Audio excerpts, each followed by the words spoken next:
Hi, welcome to GCSC Corporation Catchup. My name is Jonathan Hudson, and joining me, as always, is our Superintendent, Dr. Harold Olin. Good morning, how are you? Good morning, I'm well. Thanks for having me. First of all, happy summer. You know, just like that, it seems like the fourth quarter flies by, and now we're at the end of the school year. So obviously we want to talk about, we were waiting for softball and baseball season to play out, which took a long time. But they had a very successful season, so we'll start with that. Softball team obviously winning regional, having a shot at semi-state, and then at the same time, we happen to be there. Baseball team playing in their regional game, but coming up short. But it's a great season for our spring sports. Yeah, really unexpected, considering the way that we had played through the early part of the season. I think both teams finished well within the conference, but anytime you get some hardware from sectionals and regionals, it's that capstone piece, that cherry on top of the sundae, so to speak. And I'm just so proud of the way that both teams fought. Kind of unfortunate that both teams had to play at the same setting there in Center Grove on the same day, around the same time. But, you know, our fans were there to support them throughout the year, just to let the boys and girls both know how proud we are. Tough decision to broadcast, because we were there and we had to pick one or the other. So it was our hope that maybe softball would win and we could get them in the evening, but absolutely just a wonderful season. So, you know, talking a couple weeks ago, we had our graduation. I know that's something you always look forward to, that our community looks forward to, and this senior class was very special. Can you talk about that and the growth that you saw throughout their education journey leading up to graduation and that day? You know, graduation is a special day. It's a celebration of really 13 years of formal schooling, much of which is with Greenfield Central for those 300 plus students. There's a lot to celebrate with that group. As I talked about with the boys basketball team and football teams, both of those groups of seniors have the most wins in any 4-year period of time in our 56-year history, just a tribute to the hard work and talent that was there.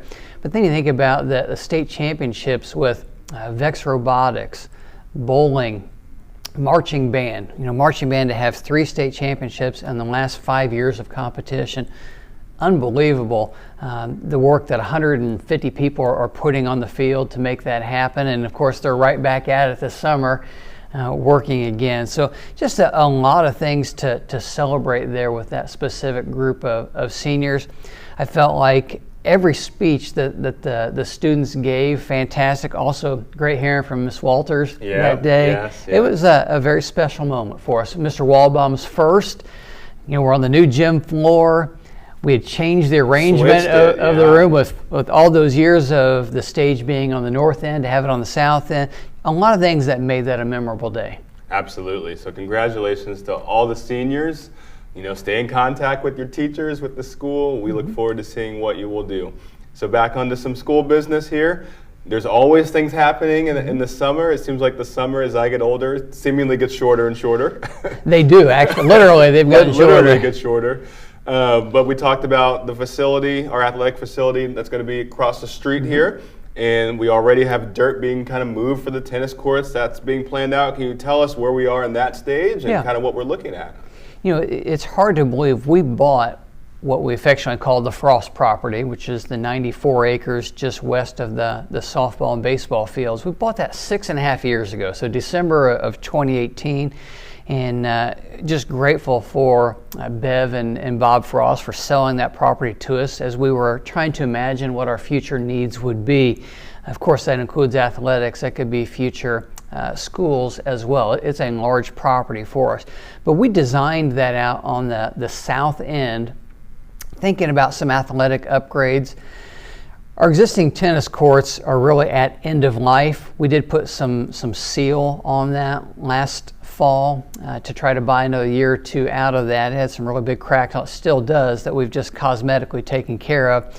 But we started moving dirt late last week for the tennis courts and a parking lot that will be able to have about 300 cars on that. Of course, long term, we would love to have baseball and softball over there as well. But to see earth being moved for that first time, it gets you pretty excited to think about what a long process this has been from the time we purchased it to the time we planned it out, put things out for bid, and yes, finally starting to see the earth move. Yeah, absolutely. It is. Now, how many acres roughly is that property? I know it's a lot. 94. 94, yeah, that's a big chunk of land. Okay, it basically goes just north of 7th Street all the way up to McKenzie or 100 North. If you were looking at it from a satellite view, it is almost a mirror image of the current high school campus going all the way up to the soccer field. Mirror image of that on the west side of Franklin. That's amazing. Yeah. That is amazing. So that would almost double our entire... It doubles our footprint at the high school. That's incredible. So another sort of thing that's been coming together that not a lot of people know about is our new childcare facility, Yes. and that's going to be on Green Meadows. Talk about that process, what it was like securing that space, and what is the goal of that area. Well, I would tell you, just ironically, we're meeting today. The Daily Reporter put an article out this morning that details that. I certainly encourage our watchers to read that. But again, this is one that we received a grant from the state of Indiana for $350,000 specifically to start a staff child care. You know, you want to take care of your teachers, other staff in a very competitive environment. I would not want a teacher to get out of the profession because child care costs were just too high for them. So we have purchased this facility. We have set our rates at a very competitive level to try to keep our teachers in the workforce a little bit longer. So we've used that to really set the stage for what will happen at the end of July here. And it's a little short of 6,000 square feet. It's on Green Meadows Drive, which would be just to the north of us here. Less than a half mile as the crow flies.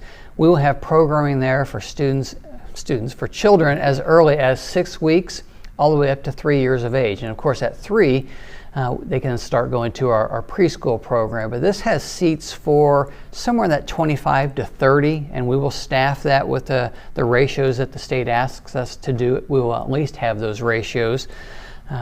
So our teachers should have a lot of peace of mind that their children can be very close. They're going to have a low cost, and we're going to have high quality staff there for them. That's great. And are those staff mostly already in-house, or are we going to be bringing in some new staff?